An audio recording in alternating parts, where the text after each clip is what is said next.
Hey everyone, it's Will, GamerDad, with another video for you. So, even though the update was a little bit late, we do now have update 2.10.100, and so in tonight's episode of Should You Summon, we'll cover all the different banners that are available, both the Fatefuls, which are paid stones of course, as well as the free banner of one of the most anticipated units so far this year, Pizzica. Now if you haven't already, make sure you like and subscribe to my channel, I really appreciate it. I also do have a Patreon account for those who want to support me this way.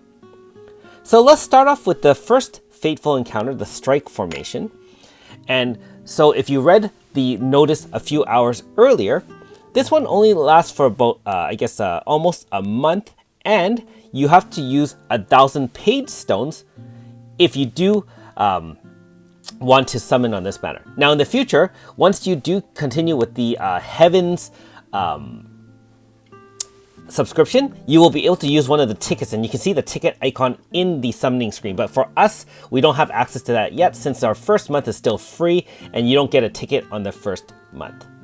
Now that being said, if you are using 1,000 paid stones, on the 10th encounter, you guaranteed one of the following, which is, I think it's 8 units total. AS Alulu, AS Tsubame, AS Hismina, AS Tiramisu, Melissa Melody, Garen Barrel, and AS Foreign. And you can see there, boosted on the 10th encounter, so guaranteed one of the 8. And of course, polls 1 to 9 will have all the newest units, including Pizzica. And as usual, and you should know this by now, we still have our normal bots, Rainbow Sisters, and Knights, as well as our mix of old and new 4 and 5-star units.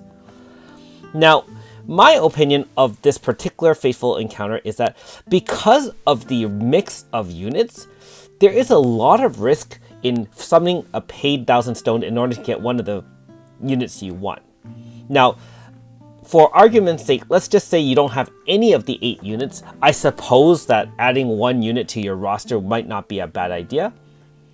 However, a lot of us who are playing the game are at the mid or end game where we probably have the majority of the units. And if that's the case, I would argue that in terms of units that we really would like to add to our team, it's really only Garen Barrel, AS Tsubame, and Melissa.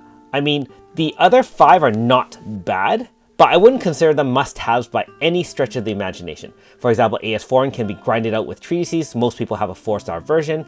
AS Alulu, so far as a slash zone setter, not really impressive. And by the way, ES Iska as well as Ultra Iska from Japan will have slash zone enabled as well. AS Hismina is a very powerful water-pierced unit. However, we do have the advent of getting a free AS Sheila 5-star. And finally, with AS Tiramisu, we can use AS Chio as an Earth Zone setter. Melody is not bad in terms of being able to play in different elements and so on and so forth. But still, only the 3 are really valuable, which I first mentioned. And so, unless you have a lot of money and you don't mind spending some extra paid stones, I would advise not to summon on this particular banner. There are better banners coming and better banners just in play right now. Now, in terms of the second one, this is the featured one for Pizzica. So as usual, it's going to be a 10% flat chance on number 10 pull. And pulls 1 to 9 is 0.4, 0.8. You can pull this twice. Same thing, it'll have all the newest units in place, being that this is a Fateful and a paid 1,000 stones. I'll just quickly scroll here. And we can just go right to the other banner, which is the normal non-paid banner, which can be used with both paid stones as well as non-paid stones. So in terms of the free banner, same thing, 0.4 as well as 0.8 for the 4 and 5-star respectively. And note that Nagi AS is our shared banner unit. Her 4-star is not boosted, and neither is her normal style 5-star, only the AS version. And so really, if you're talking about only aiming for Pizzica, it's 1.2% chance boosted all the way through, from your 10 pull. And of course, being that this is a free banner, I don't believe you have AS Chio in here. And let me just double check. Most of the free banners only have units up to about 3 banners ago. So the most recent 2 banners are not usually here. And yes, I do not see a Chio there at all. So, again, before we talk about whether or not we should summon for Pizzica, if you haven't brushed up on her moves, she is obviously a Fire Pierce unit. She is a mermaid and obviously one of the featured units and main story characters in this side episode.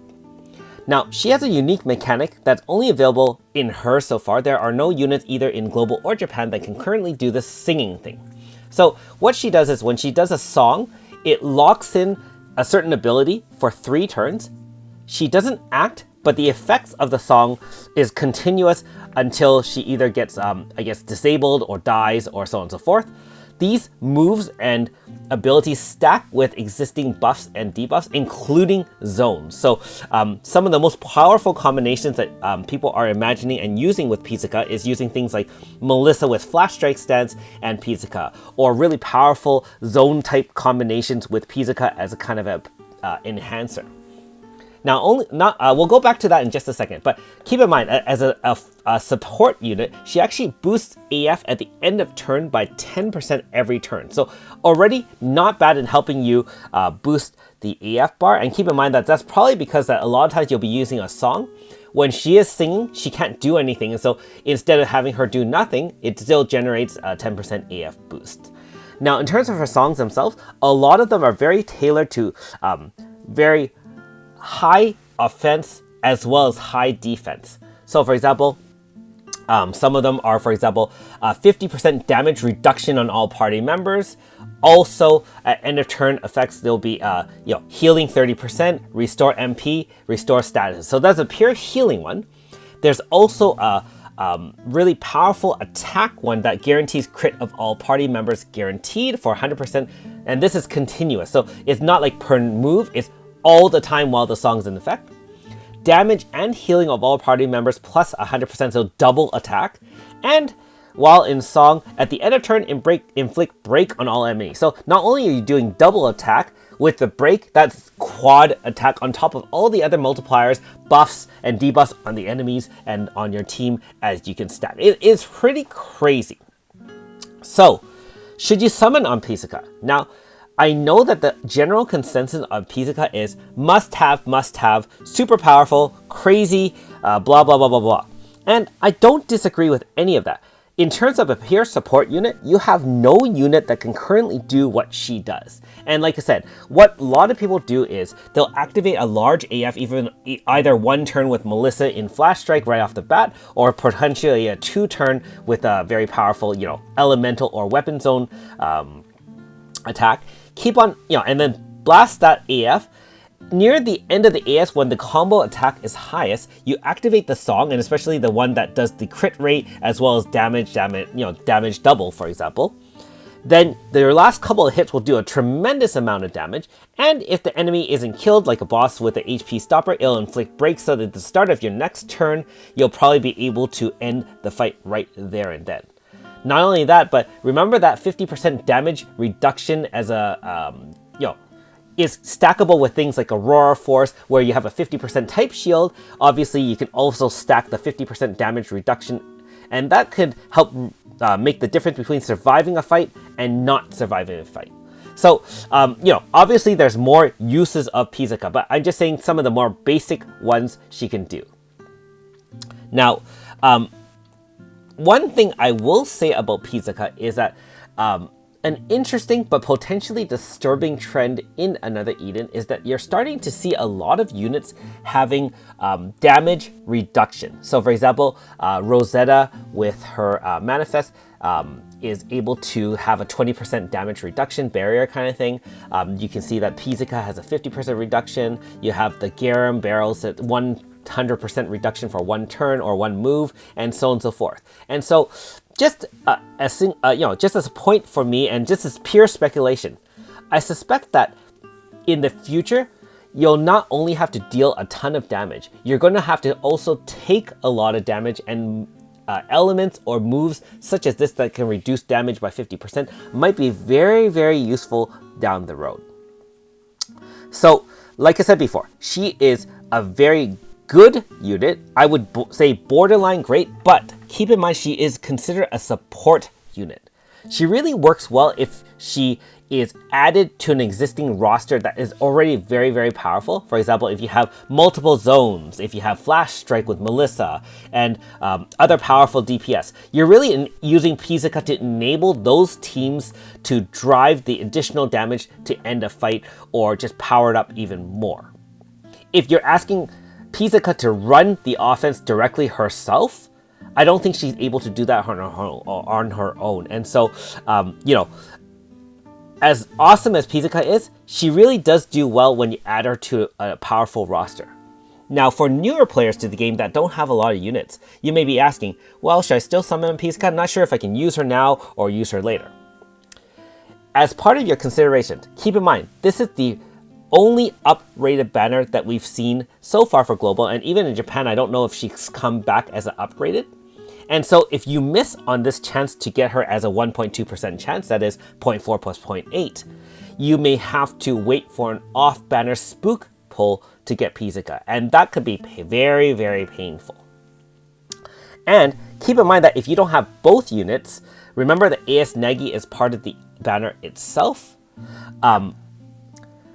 Don't discount her value there. If you don't have any form of Nagi, even hitting AES Nagi here will enable you to eventually side grade to the ES Nagi, Extra Style Nagi, which will be featured in a future chapter of this 3000 Realm arc and the Sea Abyss. And so for people who don't have either unit, this is a must summon banner, 10 out of 10. If you are like many of us and you have one form of Nagi and only summoning for Pizzica, is still a great banner, but keep in mind that as a split banner, your chances of hitting Pizzica on her own is a little bit tougher. Now, one last thing I'll mention is that hitting extra Nagis, not necessarily bad either, because you're going to get more Shadow, which can potentially help boost your ES Nagi if you're chasing her down.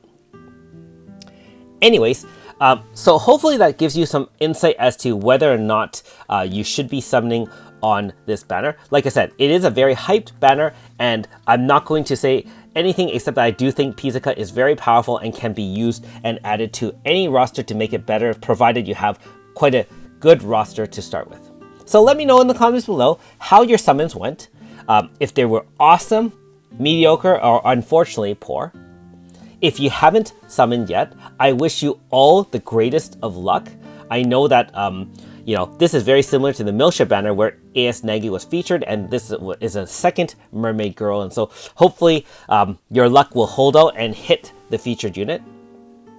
For myself, after this video, I'll probably be trying a couple of summons and seeing my luck. And like I said, I won't be starting the chapter right now because it's pretty late for me, local time, and so I'll probably wait until tomorrow to do that. But I will try some summons, and so, like I said, for all of you out there, I wish you guys good luck.